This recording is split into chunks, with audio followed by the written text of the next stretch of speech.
সাধারণকালের ত্রয়োস্ত্রিংশ সপ্তাহ বৃহস্পতিবার। প্রথম পাঠ ধর্মবীর মাকাবীরের প্রথম গ্রন্থ, 2 অধ্যায়, পদ সংখ্যা 15 থেকে 29। মাকাবীদের শপথ। আমরা আমাদের পিতৃপুরুষদের সেই সন্ধির পথেই চলব। রাজা আন্তিওক্সের পাঠানো সেই সব লোক যারা ইসরায়েলীয়দের জোর করে ধর্মত্যাগী করার কাজে নিযুক্ত ছিল, তারা একদিন লোকদের দিয়ে পশু বলি দেওয়ানোর জন্যে মদিন নগরে এসে উপস্থিত হলো। ইসরায়েলীয়দের অনেকেই তখন তাদের সহযোগিতা করতে এগিয়ে এলো, কিন্তু মাকাবীদের পিতা যাজক মাত্তাথিয়াস ও তার পুত্রেরা আলাদা দল হয়েই রইলেন। রাজার পাঠানো ওই লোকেরা তখন মাত্তাথিয়াসকে এই কথা বলল, আপনি একজন সমাজ নেতা, এই শহরে আপনি একজন নামী প্রভাবশালী মানুষ। তাছাড়া আপনার পেছনে রয়েছে আপনার যত ছেলে ও যত ভাইয়ের সমর্থন।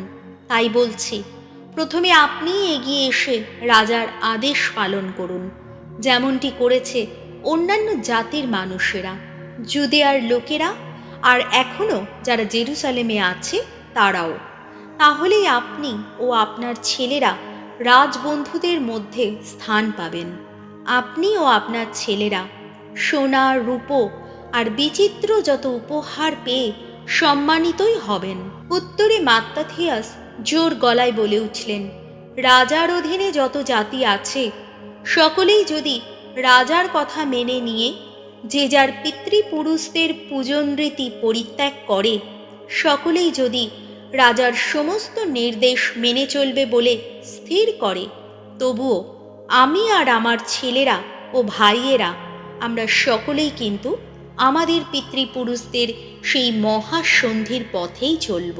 আমরা মোশের বিধান ও তার যত বিধি নিয়ম যে বর্জন করব, করুণাময় যেন এমনটি কখনো হতে না দেন। রাজার ওইসব আদেশ আমরা মানবই না। আমাদের নিজস্ব পূজন রীতির পথ থেকে আমরা এদিকে বা ওদিকে এক চুলও নড়ব না।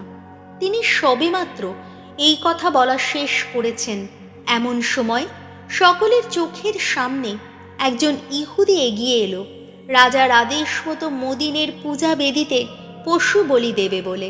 তা দেখে মাত্তাথিয়াসের মধ্যে জেগে উঠল ধর্ম উদ্দীপনা। তার সারা অন্তরটা শিউরে উঠল। তখন তার মনে উদ্দীপ্ত হলো ধর্মিষ্ঠ ক্রোধ।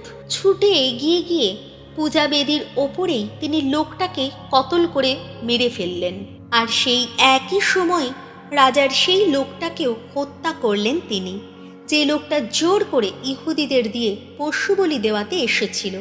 তারপর তিনি পূজা বেদিটা ভেঙে ফেলে দিলেন।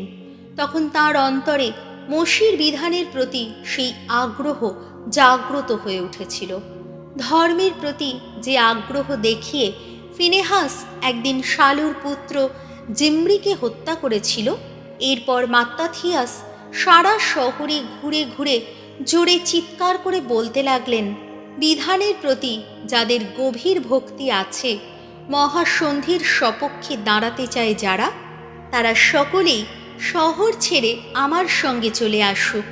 তারপর তিনি ও তার পুত্রেরা সেই শহরে তাদের যা কিছু ছিল সবই ফেলে রেখে পাহাড়ে পালিয়ে গেলেন। প্রভুর বাণী। শাম সঙ্গীত ধুয়ো। যে চলে প্রভুর পথে সেই তো পায় মুক্তি। শোনো, কথা বলছেন সকল দেবতার দেবতা, স্বয়ং ভগবান। উদয়চাল থেকে অস্তাচলে পৃথিবীর সবাইকে ডাকছেন তিনি। পরম সুন্দর এই সিয়ন নগরী থেকে, আহা, বিকীর্ণ ঈশ্বরের বিভা। ধুয়ো। যে চলে প্রভুর পথে সেই তো পায় মুক্তি। তিনি বলছেন, আমার ভক্তজন যারা বলি নিবেদনে আমার সঙ্গে সন্ধিবদ্ধ যারা, তাদের মিলিত করে নিয়ে এসো আমার চরণে।